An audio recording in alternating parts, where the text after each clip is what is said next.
肃国公，有事想求你。你是想说他脸上的疤吧？是。若九月来找你，劳烦肃国公告诉我，我想求九月救救薛县令和海棠。他是用毒的，你不是不知道，万死里求一生。我信他。等我联系到他，便派人通知你。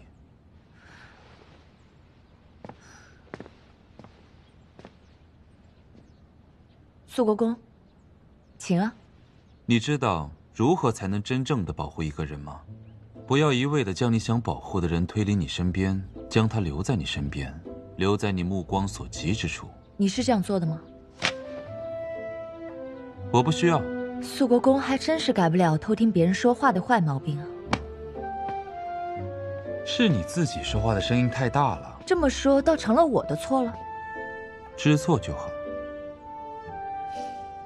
大昭使团的接待使征选，你去不去？你怎么也说这事啊？负责此事的是沈玉荣。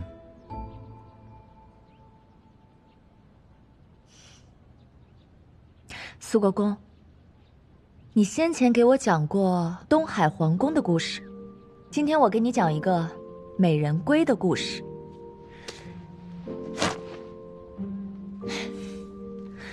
一公子外出游玩时，贪恋一娘子的美貌，后许下终身。然他始乱终弃，抛弃了娘子，回到京城。公子奉父母之命，娶了侯门嫡女。未曾想到，嫡女与那娘子不但长相一致，举手投足细节也甚是相仿。那公子认定是侯门不愿把真正的嫡女嫁过来，遂找人替嫁。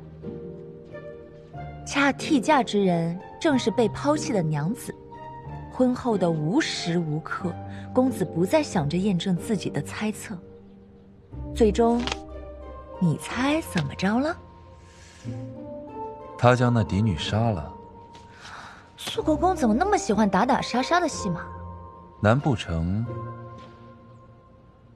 他俩比翼双飞了？且看吧。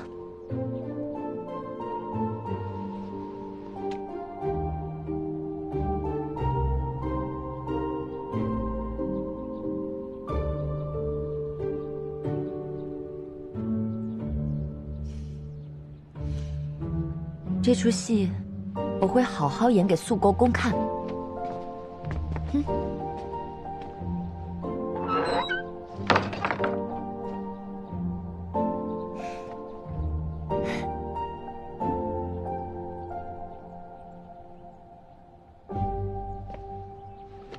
你说江离为什么不参选啊？他之前不是已经想跟那个沈玉荣请教了吗？你干嘛？说我脑子，还能是为什么？肯定是阿离心情不好呗。你们家最近出了那么多事儿，童儿又走了，谁还能有心情学习，还有心情去请教别人啊？像他们这种爱学习的人吧，学习就是良药。不信你问聂世杰。既然江离不想参加，那我们也就别提了，让他一个人好好静静吧。我们也不要去打扰他了。那怎么行？那也不能让他一个人待着。你们在说使团的事吧？你干嘛呢你？你走路没有声音啊？去哪儿？表哥，使团的事，圣上派给了沈玉荣，是吗？对。我要加入。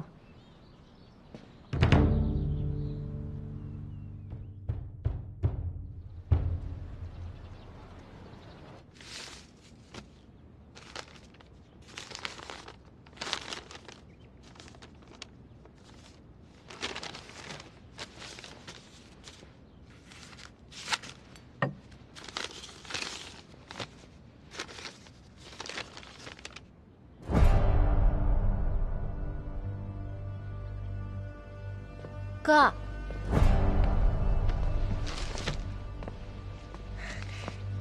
迎接大招使团，我能不能去帮你的忙啊？哦，你放下就行。好。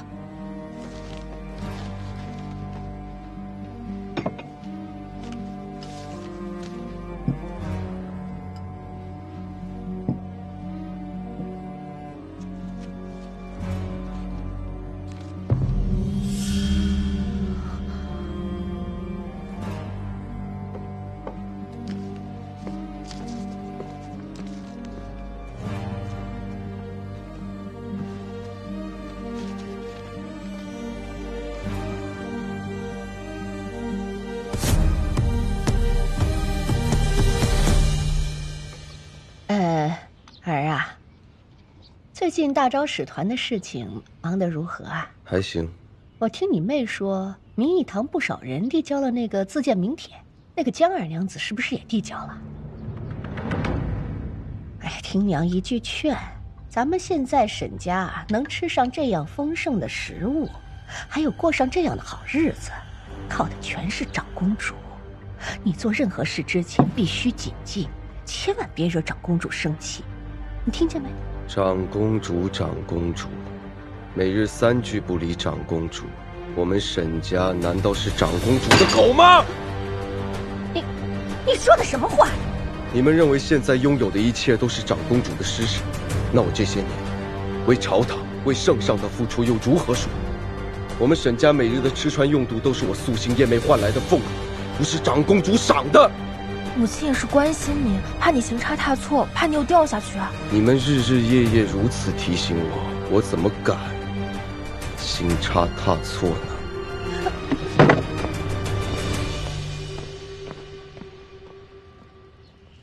哥肯定会明白娘的意思的。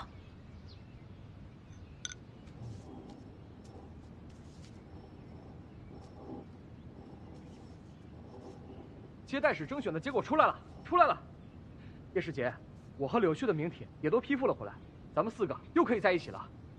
怎么了？阿离他没有收到名帖。没有收到？他是咱们当中最优秀的，不可能不批的。呆子，人家说的是没有收到名帖。就算是没有批复的话，帖子也会寄回来的。莫不是阿离的名帖弄丢了？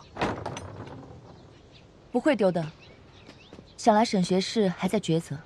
你的意思是？我想请你帮个忙。怎么做？我要他来江家，亲自请我。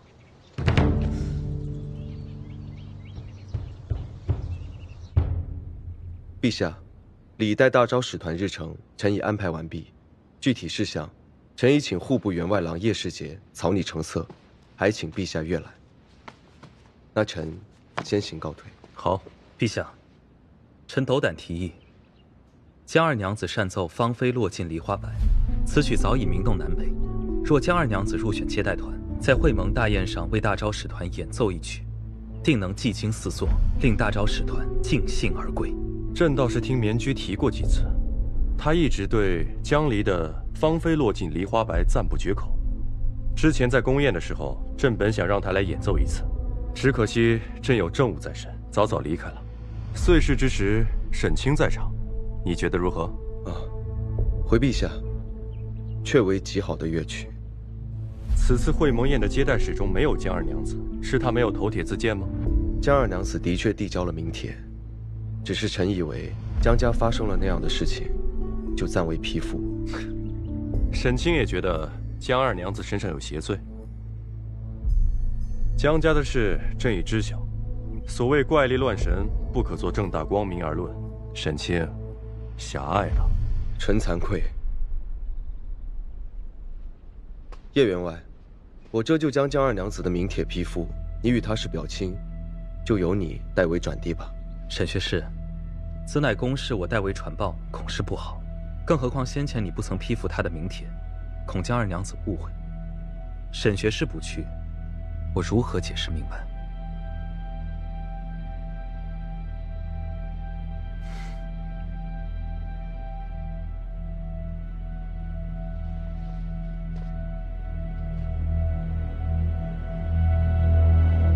娘子，你真是料事如神，沈学士果真来找你了，他现在就在外面。会盟在即，沈学士怎么有空来我这儿？沈某今日有一事相求。今日廷议会盟大宴，圣上突然提到，想听江二娘子的《芳菲落尽梨花白》。这首曲子我曾在明义堂的岁事上弹奏过，没成想圣上竟如此抬爱。江二娘子琴技冠绝，这京城早已传遍，盛名之下，难免遭人评头论足。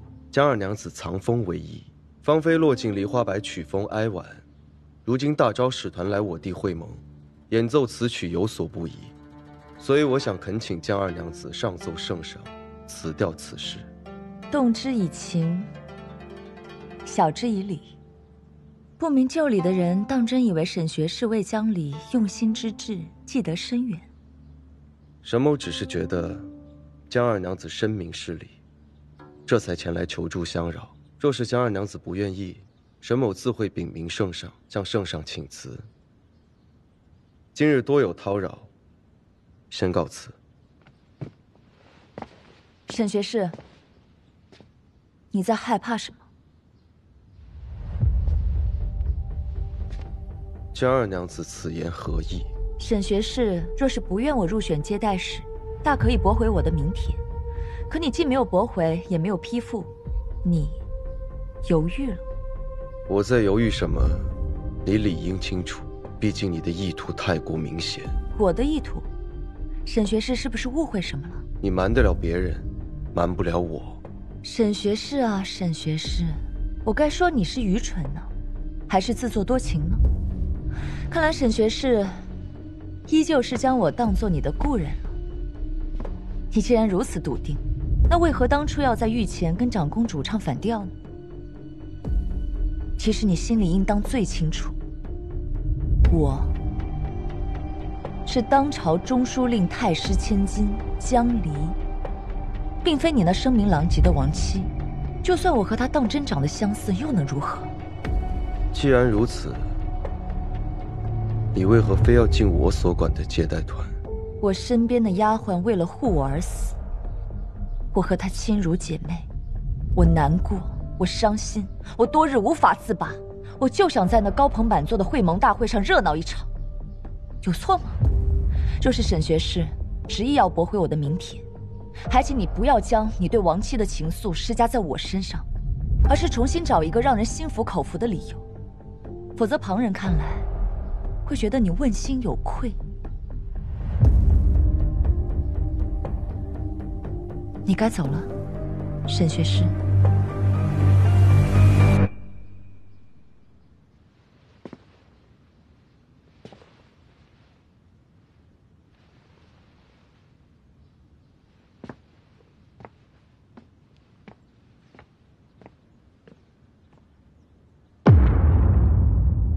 鬼火是人为的，被烧死的人应该也是受人指使，否则说不出那两句话。仔细调查所有死者生前所有行踪，找出共通之处。是。鬼火只是个引子，接下来才是正戏。江家有什么动静？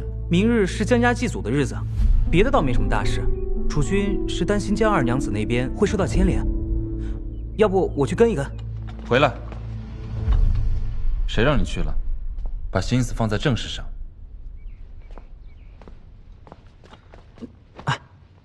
楚君心情怎么阴晴不定的？一会儿让我去送信，一会儿又不让我跟。你上次送完信，也不见江二娘子来道谢，主君心中肯定不悦。哎，不对劲儿啊！你怎么突然跟开了窍一样？我一向都是如此，而你，大概是被军棍打傻了吧？啊？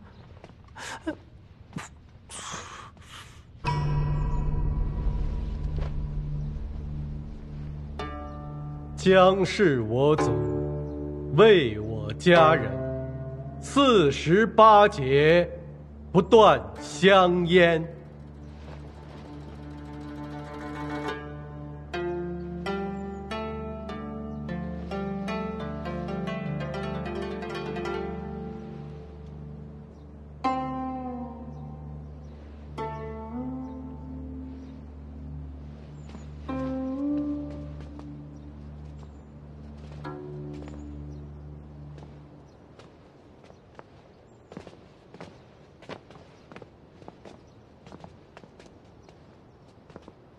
李儿，江离，这成何体统啊！大哥，这可是坏了规矩的。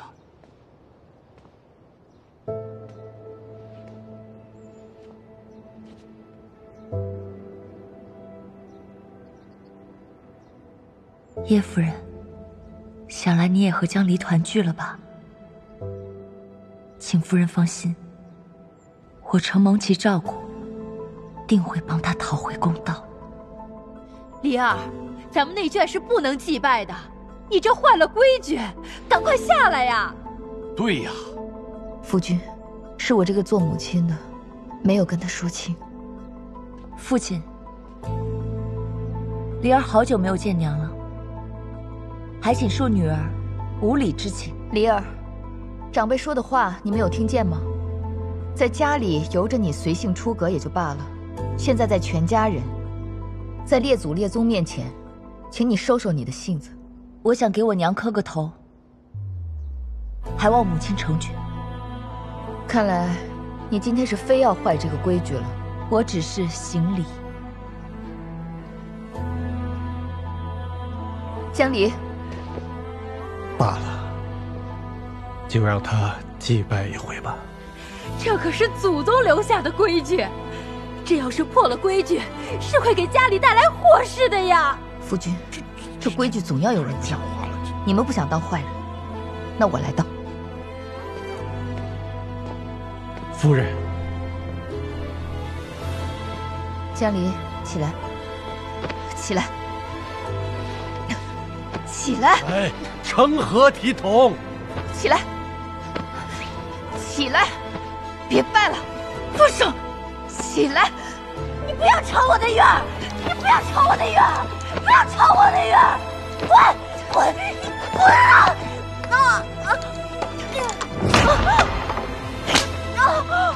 哎呀！怎么让他出来了？来人，把他带回去！快，走吧，带回去！我的院儿，走，快！我的院儿，我的院儿，院儿，我的院儿，院儿。夫人，你没事吧？走。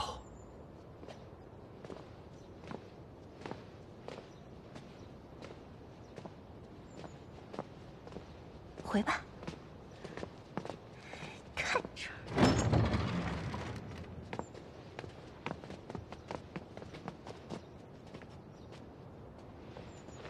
江离，你太勇敢了。其实我也觉得，凭什么女眷就不能祭拜啊？刚才那个女的是谁？胡姨娘啊，你不记得了？幼年的时候跟你特别要好的江月姐姐，就是她所生的。老夫人，求求你放过孩子吧！求求你！胡姨娘原本是个通房丫鬟，先与你娘这位正妻怀了孕，与大理不和。本来老夫人是不准她留子的，毕竟万一生了儿子，这江家长子就成了通房丫鬟所生，也太不体面。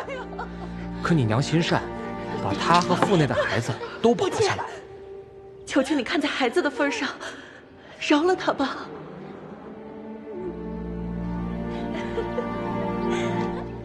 那胡姨娘感念你娘的恩情，一直不争不抢，待人和善。没过2年，你娘也有了你。江家妻妾和谐，在高门大户里也算是一段佳话。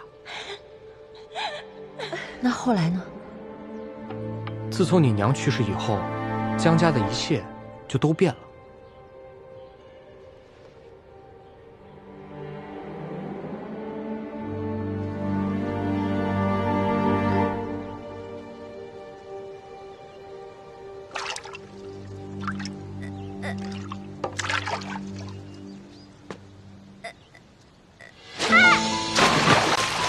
江月在假山玩耍时意外溺水，隔了半天，尸体才被路过的婢女捞了起来。救人了！救命啊！人呢？玉儿，你醒醒，你醒醒，你睁开眼睛看看娘，你看看娘，娘带你回去好不好？娘带你回去，玉儿。从此，胡姨娘日夜伤心，竟得了癔症，每天蓬头垢面的在家中晃悠。后来实在没办法，这才把她关到了后院的柴房。既然她被关在了柴房，那为何会出现在这儿？这个就悬了。就就在你被送入真女堂的那天，这胡姨娘也从柴房消失了。季舒然找了大半日，也不见身影。后来你猜他去哪儿了？他是个疯子，又没有马车，所有人都不知道他怎么来这儿了。但是从老夫人嘴里听说，这个人一直叨叨，说别连累江家。老夫人就觉得把他关在家中也有危险，所以就命人在这旁边把房间收拾了一下，就当是守坟了。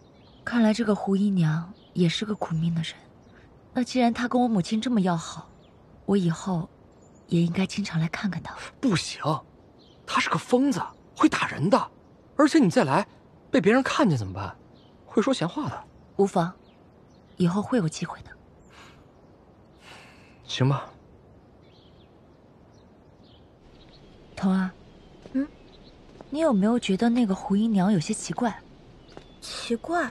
哪里奇怪？方才她似乎一直在暗中观察我，特别是我冲撞了季舒然之后，她的目光几乎盯死了我。反正就是奇怪。难道姐姐是怀疑她并无异症？可一个常人又怎么会装疯卖傻，还守着死人之墓呢？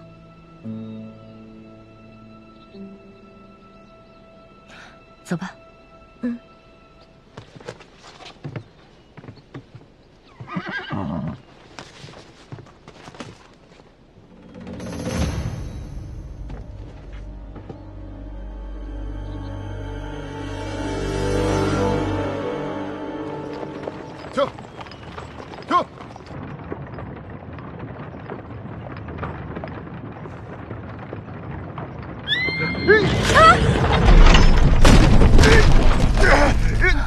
姐姐没事吧？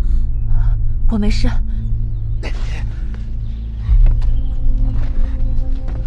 怎么回事啊？二娘子，实在抱歉，这缰绳不知道怎么就断了，妈也跑没影了。这好好的缰绳怎么会突然断了呢？可能是旧了，我这就把马寻回来。快去。撤！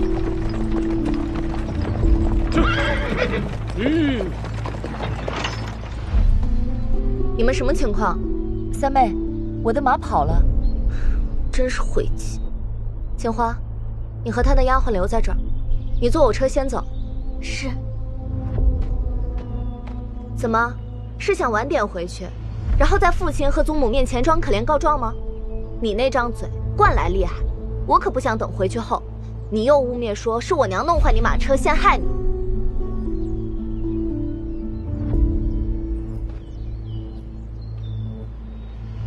既然如此，那就多谢三妹了。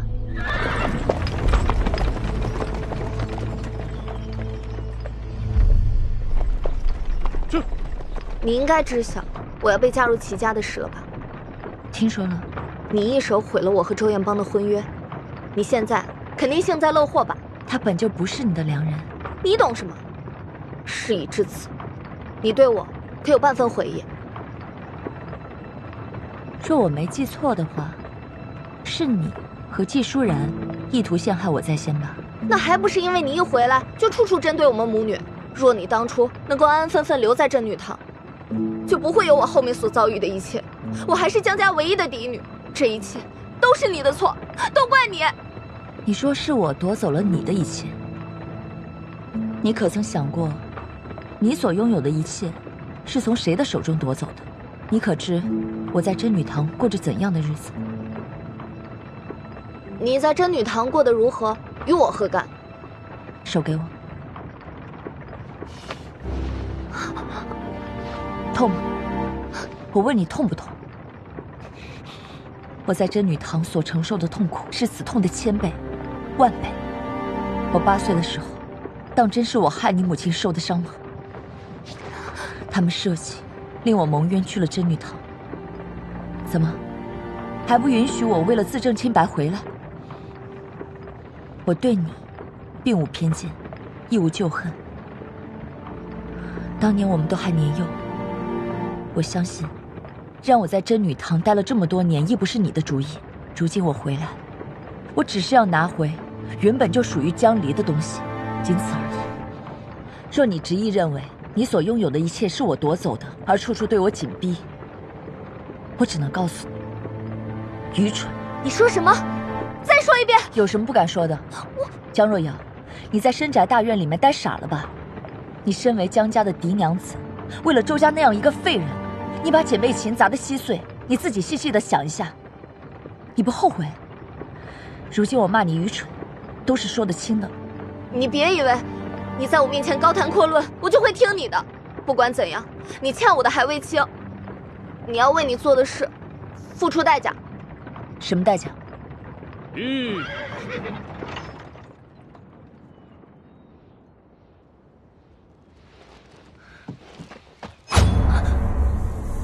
别动，老实点，跟我走。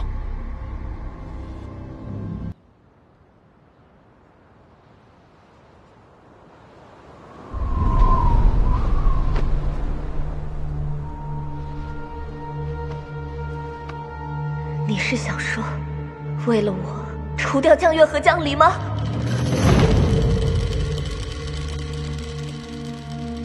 季舒然，我早就说过了，你不会有好下场的。我的离儿迟早会把你做的那些丑事公布于众。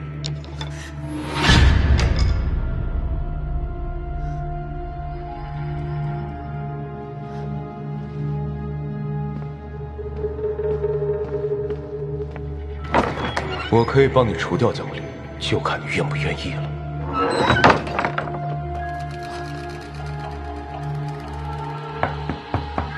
夫人，马车和贺礼都准备好了。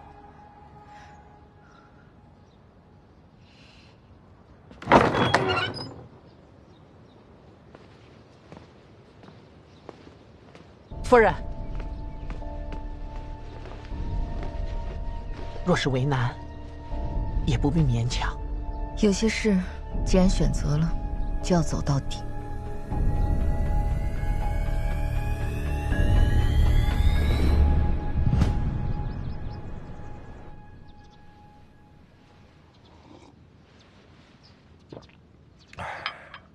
办砸了齐家的事，倒想起来见我了啊？哼，我就要致仕了。我的空缺有意让齐文斌来补，若我们两家联姻，百利而无一害。可现在呢，联姻不成，还得罪了齐家，一手好牌给我打得稀烂。父亲还是改不了喜欢从别人身上挑毛病的习惯。我挑毛病？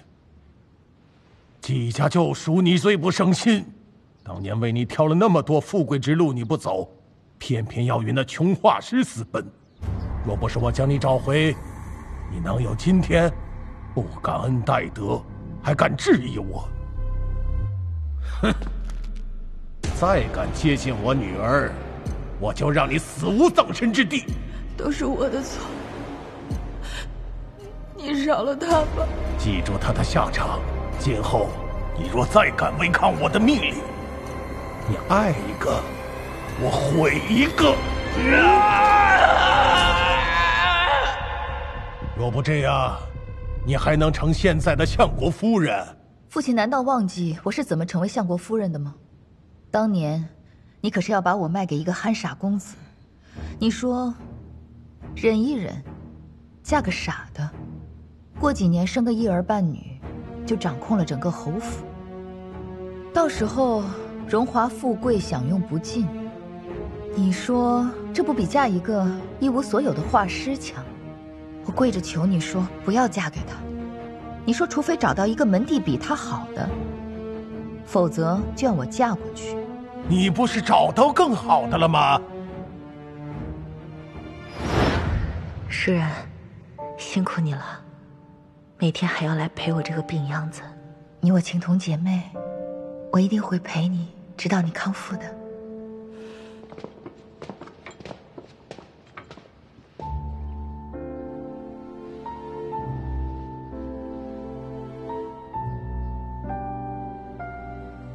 我先走了，明天再来看你。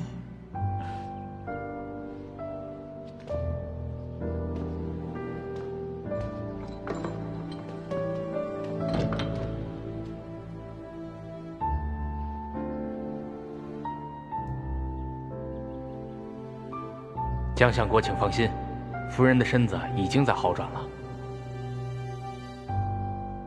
哼！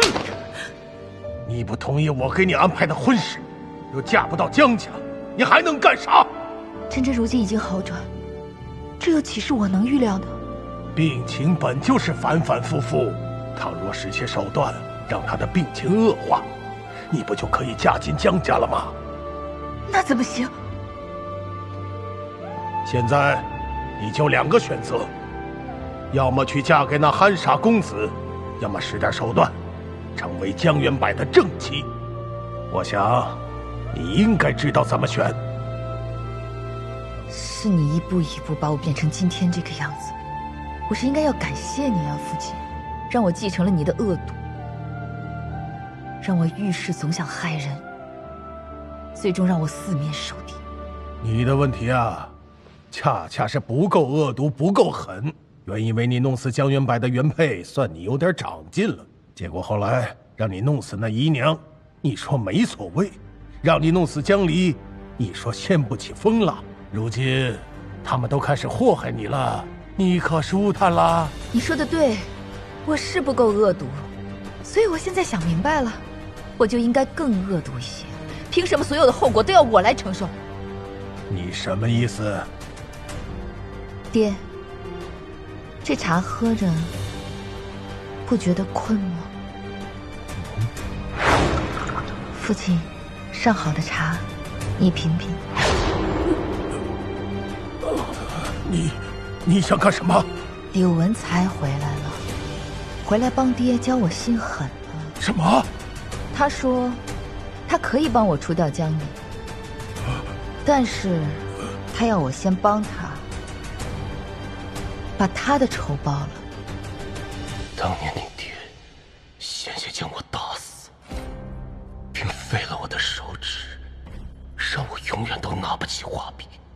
如今我要让他自断一臂，亲自上门为他曾经的所作所为向我磕头道歉。什么？自断一臂？这就是你回来找我的原因？你不是说女儿不够狠吗？如今我可以下狠手了，只需要父亲一只手臂，再磕一个头。他算是个什么东西？让我断手断臂的，还让我磕头，他配吗？他配呀！他如今是太卜署的太卜令，不过是个小小八品太卜令，还能怕他吗？他背后是婉宁长公主，更何况太卜令掌皇家卜筮之法，虽然官职不大，却能直达内廷。那又如何？我女儿还是内廷最受宠的妃子呢。原来你活到现在，全都靠着你2个女儿，你还敢嫌我们不够狠？今天我就狠给父亲看。我先断了你的手臂，再拖着你到他柳文才的门口去。柳文才失踪了那么多年，如今忽然以太卜令的身份找上门，谁知道他在打什么主意啊？你万不能被他蒙蔽了。我是你爹生你养你的亲生父亲呐！舒然，舒然，舒然，舒然，听我说，舒然，当初你娘刚走，我为了养你姐妹2人，我连续弦都没有想过，唯恐你们受委屈。如今你怎么能为了对付一个野丫头就要你爹断手呢？我的好女儿，你可不能如此糊涂啊！舒然，舒然呐！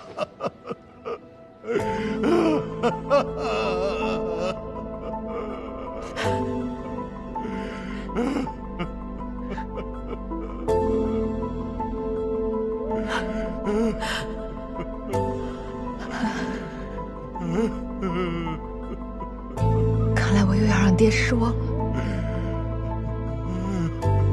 我还是做不到你要的那般狠毒。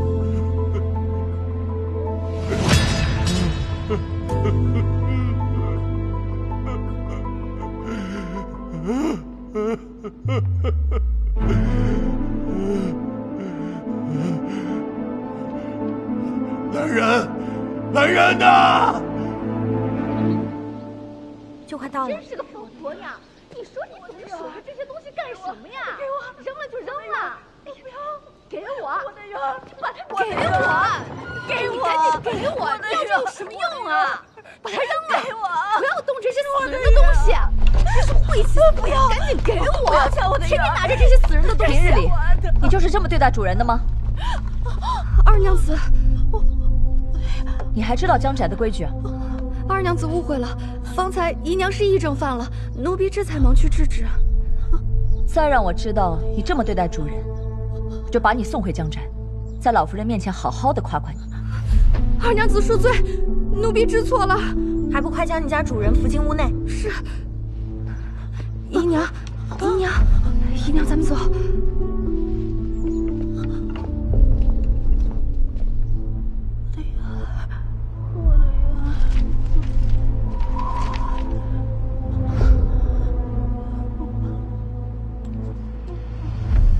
祖上的福地，让你糟蹋成这样，宅里的月钱都按时送过来了。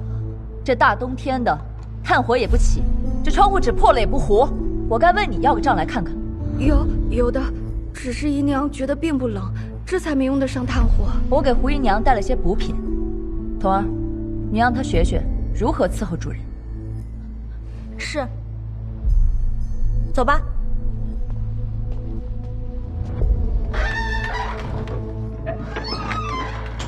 月儿不怕，月儿不怕，月儿不怕。胡姨娘，人已经走了，我们可以好好谈谈心了。我的月儿冷了，冷了，冷了，冷了。月儿，我只来这么一次，你确定还要装下去吗？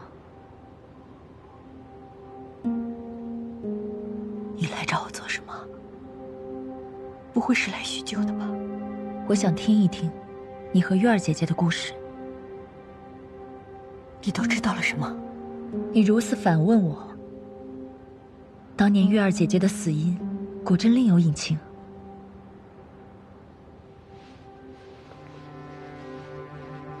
二娘子若是来跟我说这些，我无话可说。我此番前来无意打扰，曾经胡姨娘和我娘好过一场。我记得小时候胡姨娘经常抱我，月儿姐姐对我也很好。正因如此，我离开江家这么多年，许多事都不记得了，但我见到胡姨娘还甚是亲切。既然胡姨娘不愿意说你的故事，那我便和你说说我的故事。我自幼蒙冤，被亲人所抛弃，被送到青城山10年。青城山比这个地方还要冷，这10年我无人过问，人情冷暖早已识得透彻。我看不到一丝希望，但我不想认命。如果这是天命，我非要逆天而行，因为错不在我，所以我不低头。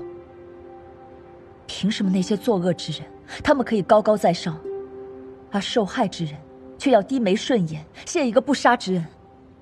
所以我要从山上下来，回到京城，站在世人面前。胡姨娘，你假装议政活了下来，可你日日受着锥心之痛，从女儿的死中出不来。如今你活着和死又有什么区别？若你和我一样有冤屈，我希望你站出来，我会帮你，我也有能力帮你。我的话说完了，就不多打扰了。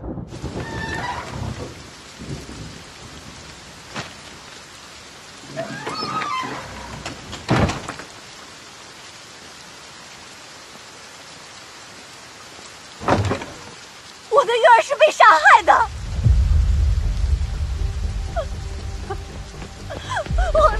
我的月儿是被杀害的，二娘子，月儿是被人杀害的，她是被人杀害的，二娘子，你帮月儿伸冤啊！明天的事都准备好了？都准备好了，太卜令53刻就过来。届时，你把这个药丸塞进若瑶嘴里就行了。你要盯紧胡姨娘，别让她坏了我的事。夫人，我总觉得那个太卜令并非善类，这到时候万一又有些差池，该怎么办才好？有何可担心的？你这是拿命在搏啊！咱们有必要走到这一步吗？金丹，你跟了我几年了？打你出生开始到现在，也有30几年了。我从以前到现在，差挺多的吧？但是无妨。大小啊，你是家里最有主意的那个，你也最不听你父亲的话。但是你现在和他越来越像了。连你也觉得我变了，是吗？夫人，其实你变成什么样，对于我来说都是一样的。老奴这辈子怎么样都会护着你的，但是老奴不想看到你不高兴啊。现在就特别怀念那个敢爱敢恨，脸上永远挂着笑容，咱们季家的大娘子啊。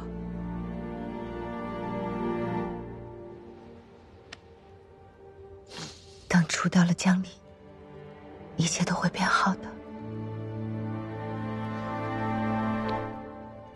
你要保重啊。我先下去了。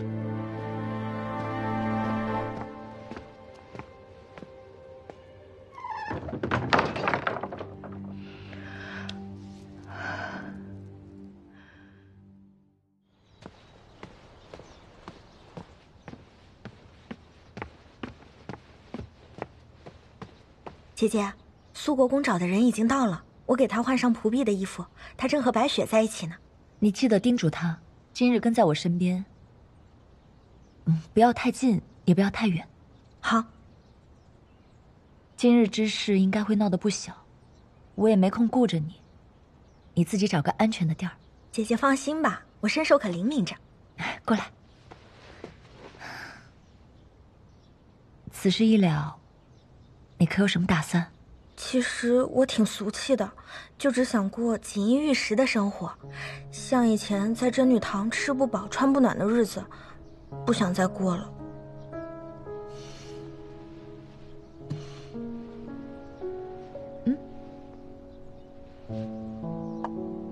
这是……你打开看看。此事了了，你愿留在我身边，我自然是最高兴的。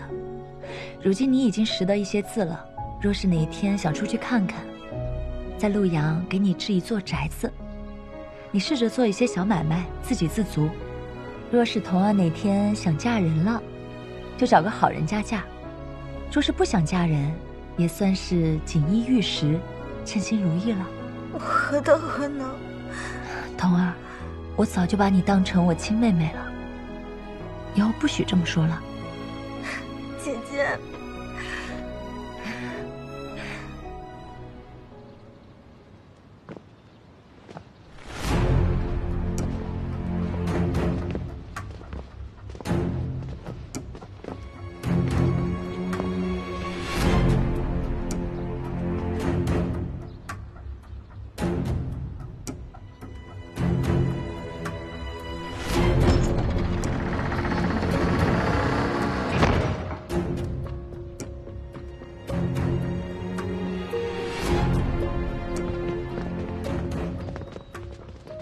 见过江相国。太卜令所做的多是宫中法事，劳烦为我江家的小事，特地来一趟了。江相国言重了，凡事讲究因缘际会，我来江家，自有我要修的人。请，江相国请。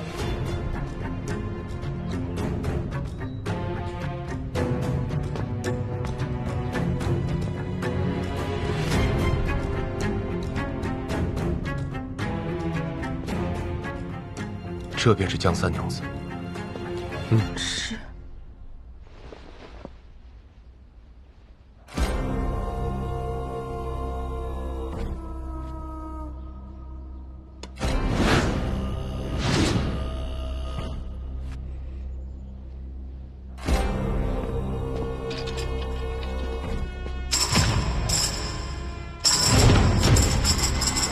邪魔心生，恶缘化形，千秋无影，万古无根，无灵下笔，四海之内，邪祟俱显。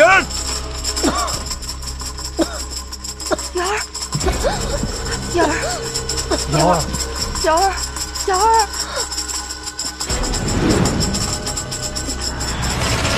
瑶儿，瑶儿，瑶儿，瑶儿。瑶儿，瑶儿，瑶儿，小女这是怎么了？江三娘子遭到邪祟入侵，此邪祟厉害非常，几乎要吸干了她的精气。若是不能从源头驱除，怕是性命不保。请问太不灵，这邪祟在哪儿啊？方才在门口，我看到贵宅上空黑气缭绕，怕是这邪祟就在宅中。全宅上下从未发生过怪事，好端端的何来邪祟？太不灵，你莫不是看差了？夫人，出大事了！家庙着火了，连隔壁院子也全都烧着了。必须要尽早驱除邪祟。若是等到邪祟成型入侵，贵宅上下一干人等，轻则多灾多难，重则性命不保。瑶儿，我的瑶儿可不能有事。瑶儿，瑶儿，太不灵，如何驱邪？邪祟需要宿主，请江相公立即召集宅中所有人。本官需要开坛做法，叩魂问冤，找出宿主。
天道正气，万法归宗，清水为镜，灵符密神，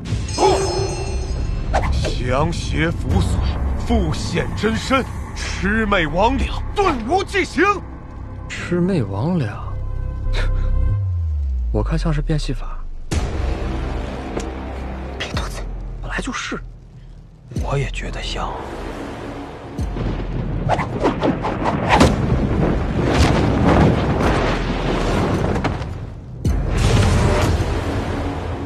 据说这桃木剑是有辟邪的作用，要是咱们宅中真的有邪祟，那真是难逃一死啊！荡荡游魂，坟墓擅离，真堂庙宇虚惊怪异，天门开，地门开，失落真魂现身来！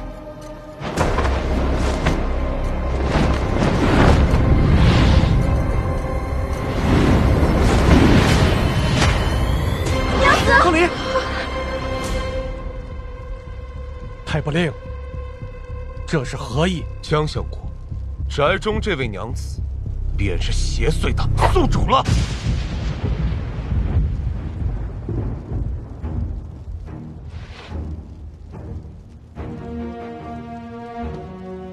这位娘子已遭邪祟附体，若是不及时驱除，不但害人害己，整个江家将从此家宅不宁。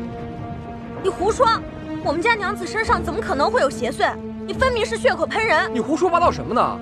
江离怎么可能是邪祟呢？离儿平日里就十分温和柔静，这怎么看也不像邪祟之身呢。这中间是不是有什么误会啊？太不令，你是看错了吧？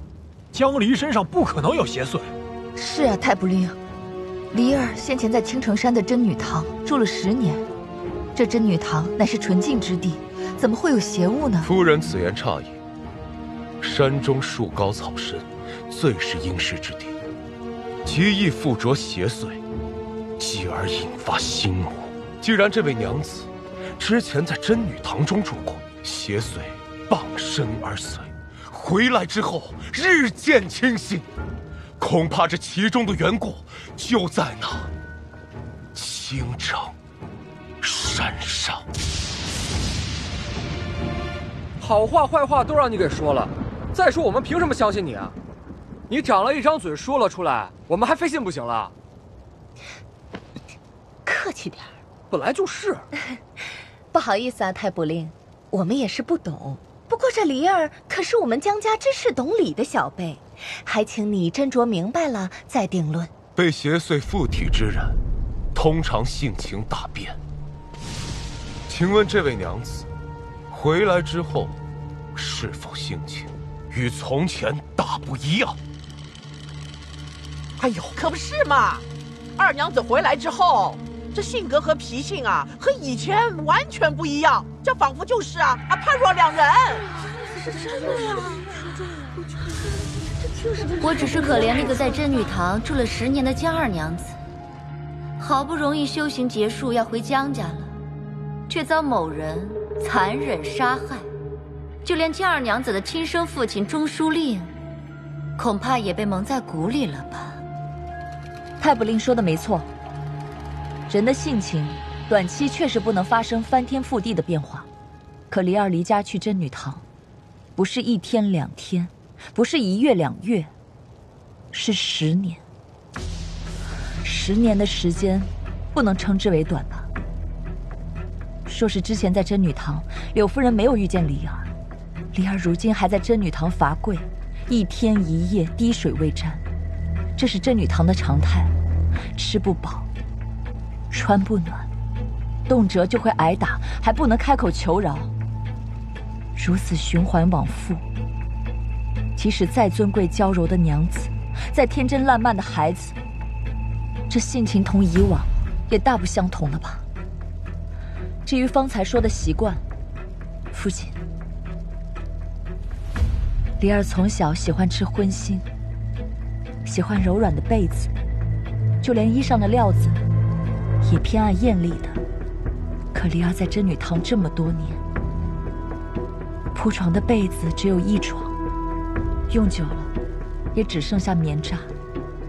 衣裳别说艳丽，能保暖就不错了。说是离儿还如过往那般骄纵，还坚持过往那般的习惯，怕是早就死了。离儿的改变不过是为了活下去。你听见了吧？这江离是环境所迫，哪有什么邪祟所为啊？